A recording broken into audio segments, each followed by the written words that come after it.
If you're learning English all by yourself and you're feeling, well, a little overwhelmed, then this is for you. We're going to explore a really simple but powerful idea: how to learn English calmly, slowly, and without all that stress we usually pile on ourselves. Let's dive in. Does this thought feel familiar? I bet it does. It's that little voice in your head, that nagging feeling that you just can't do this without a teacher or a fancy class. It's a really isolating thought, but it's one we're going to tackle right now. But what if that feeling isn't really about you? What if it's just the result of using the wrong method? You absolutely can learn English on your own. The secret isn't to work harder, it's to learn differently. It's all about learning calmly. Let me show you how. So, let's start with what I think is the biggest roadblock for most people. It's the very idea of studying. Take a look at this. The moment we tell our brain we have to study, it's like we're attaching these heavy weights to the process. Suddenly, there's all this pressure. I must be correct. I must not make mistakes. This has to be hard work. And that pressure, that's exactly what makes our brains slow down and resist learning. Think of it like there are two different paths. On the left, you've got studying English, which feels like carrying this heavy backpack around all day. It's just another burden, another chore. But on the right, you have living with English. This is a totally different feeling. It's calm. It's natural. It just fits into your life. Our goal is to get you from the left side over to the right. Okay, so if we agree to throw out the whole idea of studying, what do we replace it with? Well, the answer is the heart of this entire approach. We're going to create language moments. A language moment is just what it sounds like. It's not some hour-long grammar session. No, it's a tiny, bite-sized interaction with English. The whole point is to make it so small and so quick that it feels completely effortless. And when I say small, I mean it. Look at this. It can last for just 5 seconds. It might only be a single sentence. And the most important part, it has zero pressure.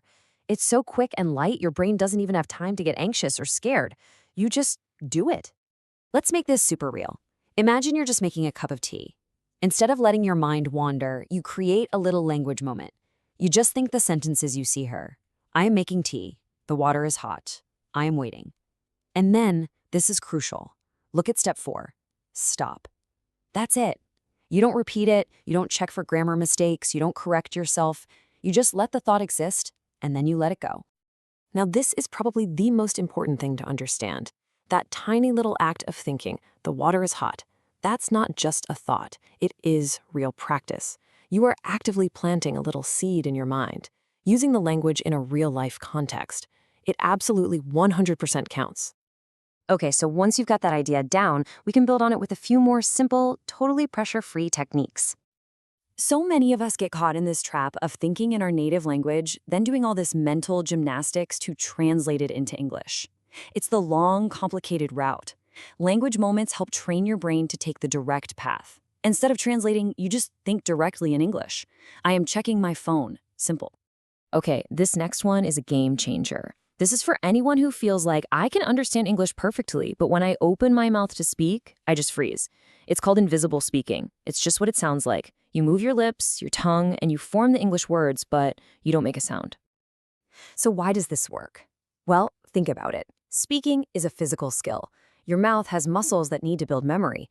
Invisible speaking gives your mouth that physical training, that workout, but it completely takes away the fear of being heard or being judged. You're practicing the actual mechanics of speech in a perfectly safe space. And this really gets to the heart of it all, doesn't it? We spend so much time and energy worrying about making mistakes. But the mistakes themselves, they're not the problem. The real enemy, the thing that actually stops our progress, is the fear of making those mistakes. Okay, so we have these small, daily moments. That's great. But how do we build on them in a way that actually lasts? How do we make this sustainable? The key to growing in a way you can actually stick with is this simple number. 1. Your goal is to focus on just one new thing each day. Not a list of 10 vocabulary words, not an entire grammar chapter. Just one. But here's the little twist that makes this so powerful. You're not focusing on one word. You're focusing on one idea.